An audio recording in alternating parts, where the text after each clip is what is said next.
Hello and welcome to the 6th week of 5 Ways to Wellbeing. And we've covered all the 5 ways to wellbeing now, so we're all experts in it. And this week we'll be looking at how we can use the things that we've learned over the last 5 weeks and how we can use them when we have changes in our life to help us cope and to help us adapt to those things. But first we're going to cover last week's, which was take notice, and the challenge that Lorna set us, and we're just going to feedback what we've done. So first off, I use a mindfulness app, so I've just been using that more frequently, and I fall asleep to it, which I don't know if it's technically taking notice if I'm asleep, but it helps me fall asleep anyway.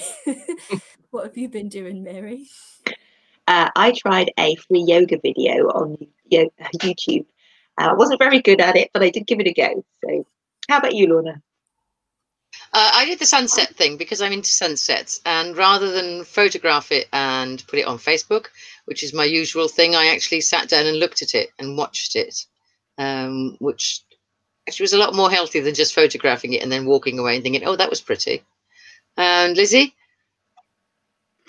So I have been trying to be more grateful. So when I've been walking the dog every day, I've been listing off just a few things each day that I've been grateful for. And that's really helped me to just kind of take notice a little bit more.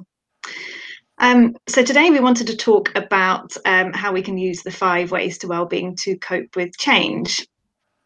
So changes are inevitable in life and happen throughout our life during our different kind of phases. We might experience changes such as losses, moving house, moving jobs, changes in relationships, change with our mental health and our physical health, and even gradual change such as purely just getting older. Changes can be very personal to us, like the ones I've just mentioned, but they can also be global changes like we've just been experiencing recently, and also just changes in our local community. Sometimes change can be expected, and sometimes it can be completely out of the blue. Change can be disappointing or sad, but it can also be positive sometimes, or a complete surprise. Like I say, we've all experienced a lot of change recently, what with the coronavirus outbreak, which has all had a very different impact on us as individuals. And this time of year also is often a time for change. The weather's starting to change, children are going back to school, you might be going off to university. So it's kind of, we wanted to tie in the 5 ways to wellbeing with change, as it's something that we've all kind of grown quite used to in recent times. So change can be really difficult for many of us, and it does have an impact on our mental health. It can increase our stress levels, it can increase feelings of depression or anxiety, feelings of overwhelm, and it can also affect our physical health too. Sometimes we try and avoid change because we find it difficult, but we do know that this is really difficult to avoid forever. So we thought it could be helpful to try and learn how we can cope better with change. And by increasing our resilience, we can cope better with change and therefore protect ourselves from that kind of increase in stress or anxiety or depression. So we today wanted to share with you some ideas about how the 5 ways to wellbeing that we've covered over the last 5 weeks can help. So this is learn, connect, get active, give, and take notice. Mary, did you want to start us off? Sure. So I was thinking of my life, and one of the things I always try to do is learn all I can about it. So, for example, if it's a health change, I Google it. But I suppose I would like to say be really careful with that, because before you know it, you're diagnosed with yourself with something like the plague. So just be careful, keep level-headed, use good websites, ones that end in .gov or .org, have good information, good impartial advice. With .co's, new .coms, they're profit-making companies, and their advice may not be that impartial or reliable. It may be the first time that you've been to talk to your GP about your mental health, and with all the best will and all their knowledge, they don't have the time quite often. So I would certainly be looking up the mind.org website, or mentalhealth.org as well is another really good one for great mental health information. But I suppose when I'm learning about something, I don't want that to dictate my response or get too focused on learning. It's about balance for me at the end of the day, and balance with other ways to cope that I'm sure we'll all be talking about now today. But for me, knowing more really helps me know and understand my options and helps me feel more in control, which in turn, of course, reduces anxiety, sleepless nights, and all of that. Beck, how about you? Yeah, so I was going to talk about connect and how we can use the things we learned in, I think it was all the way back in the first video that we did, and how we can use connect to help us through change. And it might seem in some ways like the most obvious one, because sometimes if we have a big change in our lives, like moving job or moving house, one of the first things we can do is connect with the people around us. You know, we need to know who's there, because connecting is really linking in with that support system, and we are, as humans, social creatures, and we crave that. You know, we need to speak to people, we need to be reassured by people, and you know, sometimes just talking about the problems that you're facing, or the fears that you might have, or the anxieties that you have, can give you a new perspective on the way you're saying. Because sometimes when you're saying it out loud, you might think, oh, that's actually a lot more positive than I have it in my head. Or actually, you know, I'm saying it out loud, I realize that I'm not actually as fearful as I thought I was in my own head.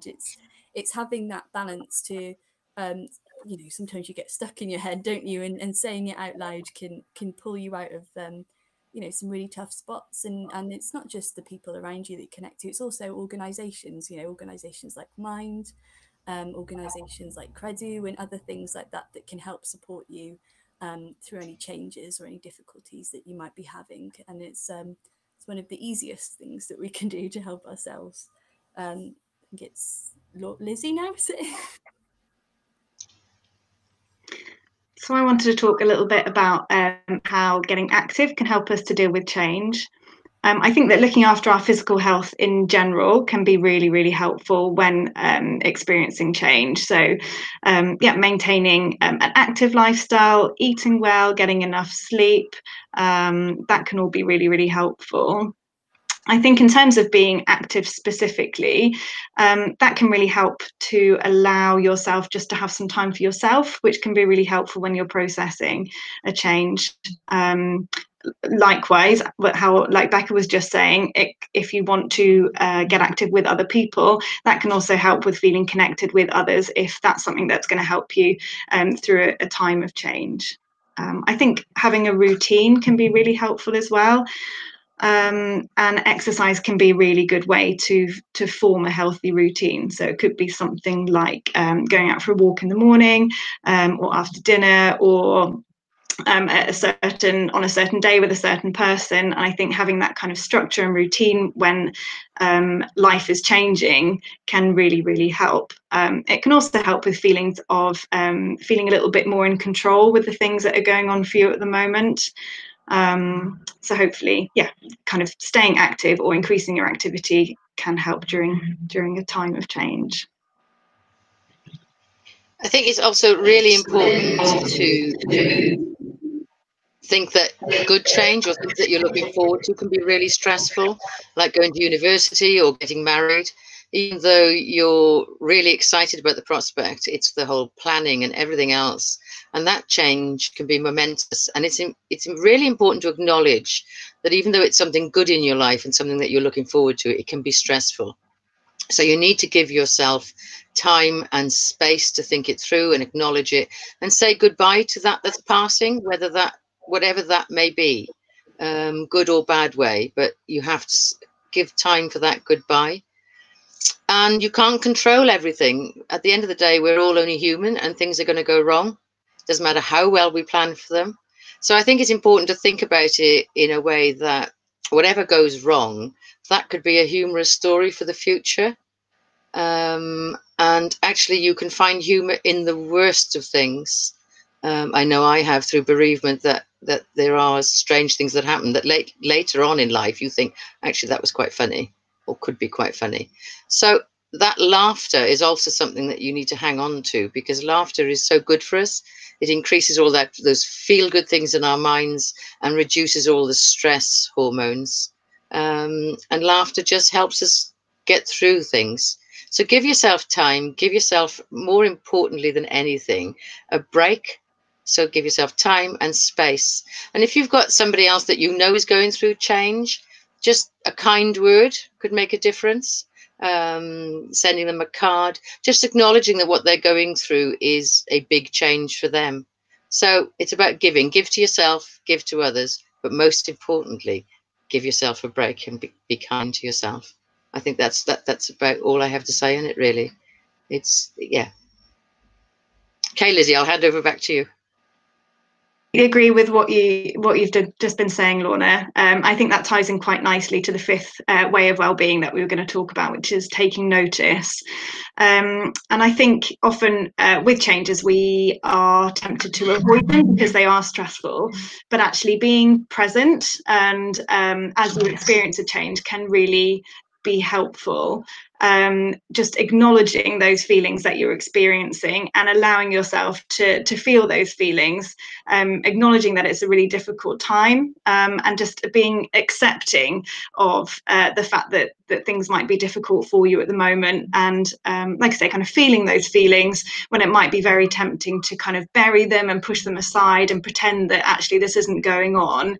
Just being present, being in the moment, taking notice of what is changing and how you're feeling, might sound difficult, but actually can really help with processing that change. I totally agree with you, Lizzie. We've got to acknowledge those feelings, haven't we, to process them. But I suppose similarly, we don't want those feelings to overwhelm us. It's really important that we take some time to take notice, or maybe practice some mindfulness to bring our thoughts back to the present, and particularly to relax, which is so important during times of change. And with mindfulness, we often think it's something new to what we've done. You know, a favourite activity or hobby, like it might be crosswords or art or jewellery making, whatever your thing is. You get lost in it and really lose track of time. And that's being mindful. That is what it is. And it's a great way to relax and just give your mind a break from thinking about the change in your feelings, which you do need to do, but yeah, not to let them overwhelm you. Great way to bring back balance, really. I think that brings us to the end of our series on the 5 ways to well-being, and we really hope that they've helped you, and particularly today, that they will help you with change in your life, and that you've enjoyed watching them as we've enjoyed making them. We will be back in 3 weeks' time for a new series on Thrive, which is full of practical tools and exercises to help us manage our lives, and helps us take control and to plan ahead. So we look forward to sharing some of those tips with you, and hopefully hearing about some of your ideas on that too. So for now, from the 4 of us, it's goodbye. Bye. Bye-bye. Thank you.